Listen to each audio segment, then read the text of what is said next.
নমস্কাৰ বন্ধুসকল, আপোনালোকক এডুকেশ্যন ফৰ অসম চেনেলটোলৈকে প্ৰথমতে স্বাগতম জনাইছোঁ। ডাকঘৰত চাকৰি, ডাক সেৱক, পোষ্টমাষ্টাৰ, এছিষ্টেণ্ট পোষ্টমাষ্টাৰ আদি মুঠ 23,759টা পদ মুকলি হৈছে।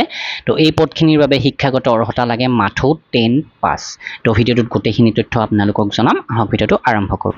তো এই তিনিওটা কেটেগৰীৰ পোষ্টক গ্ৰামীণ ডাক সেৱক বুলি কোৱা হৈছে আৰু তাৰ ভিতৰতে পৰিছে branch postmaster, assistant branch postmaster আৰু ডাক সেৱক। মুঠ পদ অল ইণ্ডিয়া বেচিছ চাবলৈকে গ'লে 23,759টা আৰু মাথো আমাৰ অসমৰ বাবে আছে 414টা পোষ্ট। আৰু ইয়াৰ চিলেকশ্যন প্ৰক্ৰিয়াটো হ'ব মেৰিট বেছড।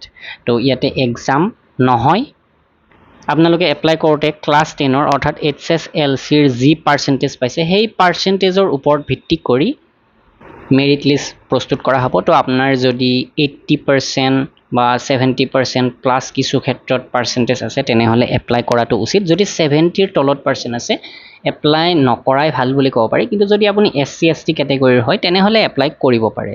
তো ইয়াতে দৰমহাৰ নিৰিখৰ ক্ষেত্ৰত চাবলৈকে গ'লে ব্ৰাঞ্চ পোষ্টমাষ্টাৰ হ'লে 12,000ৰ পৰা 29,380 এই লেভেলত পাব। প্ৰায় 14,000 to 15,000 প্ৰতিমাহে আৰম্ভণিৰ পৰাই আপোনালোকে পাব। আৰু এছিষ্টেণ্ট ব্ৰাঞ্চ পোষ্টমাষ্টাৰ তথা ডাক সেৱকৰ 10,000ৰ পৰা 24,000, প্ৰায় 12,000 আপোনালোকে মাহিলী প্ৰথম জইনিঙৰ পৰাই লাভ কৰিব। তো যিসকল বন্ধু বান্ধৱীয়ে এপ্লাই কৰিব বিচাৰে 100 টকা আবেদন মাচুল পে' কৰিব লাগিব। indiapost.gov.in এই ৱেবছাইটত গৈ আপোনালোকে এপ্লাই কৰিব লাগিব। আৰু শিক্ষাগত অৰ্হতাৰ ক্ষেত্ৰত অলৰেডি কৈছোঁৱেই যে মেট্ৰিক পাছ হ'লে আপোনালোকে এপ্লাই কৰিব পাৰিব। আৰু বিশেষকৈ যিসকলে আমাৰ অসমতে এপ্লাই কৰিব বা আমি যিহেতু অসমৰ কেণ্ডিডেটে ভিডিঅ'টো চাই আছোঁ, তো আপোনালোকৰ ইয়াতে ক্লাছ 10 লেভেললৈকে এটা লোকেল লেংগুৱেজ থাকিব লাগিব। লোকেল লেংগুৱেজ বুলি কওঁতে অসমীয়া, বড়ো বা বেংগলীটো ধৰা হয় কিছু ক্ষেত্ৰত লোকেল লেংগুৱেজ বুলি। তো তেনেকুৱা লেংগুৱেজকেইটা আপোনালোকৰ মেট্ৰিক লেভেলৰ ছাবজেক্ট লিষ্টত থাকিব লাগিব। তাৰোপৰি ইয়াতে কৈছে যে যদি কম্পিউটাৰ নলেজ আছে তেনেহ'লে আপোনালোকে বেছি প্ৰিফাৰেঞ্চ পাব। তাৰোপৰি চাইকেল চলাব পাৰিবই লাগিব। বয়সৰ সময়সীমা 18ৰ পৰা 40 বছৰলৈকে। আৰু এই ক্ষেত্ৰত SC ST কেটেগৰী হ'লে 5 বছৰ এজ ৰিলেক্সেশ্যন অৰ্থাৎ 45লৈকে পাৰে। OBC 43লৈকে এপ্লাই কৰিব পাৰে।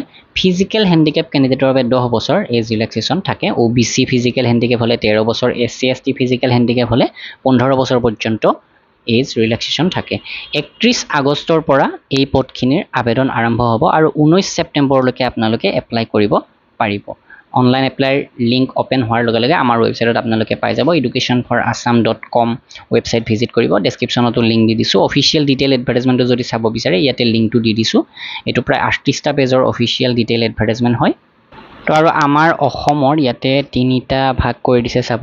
গোটেই Assam excluding Barack valley and Bodoland territorial council. তো এই বাৰাক ভেলী আৰু বড়োলেণ্ড টেৰিটৰিয়েল কাউন্সিলৰ বাহিৰে বাকী যিমানখিনি প্লেচ আছে তাৰ বাবে লোকেল লেংগুৱেজ প্ৰফিচিয়েঞ্চিৰ ক্ষেত্ৰত আছামিজ দিছে। বাৰাক ভেলীৰ 3খন ডিষ্ট্ৰিক্টত বেংগলীটো থাকিব লাগিব আৰু বড়োলেণ্ড টেৰিটৰিয়েল কাউন্সিল এৰিয়াত বড়ো ভাষাটো আপোনালোকৰ লোকেল লেংগুৱেজ হিচাপে থকাটো প্ৰয়োজন মেট্ৰিকৰ লিষ্টত। তো যিয়ে নহওক, যিসকল বন্ধু বান্ধৱী এপ্লাই কৰিব বিচাৰে তেওঁলোকে আমাৰ ৱেবছাইটটো ভিজিট কৰিব, ডিটেইল এডভাৰটাইজমেণ্ট ভালদৰে চাই ল'ব।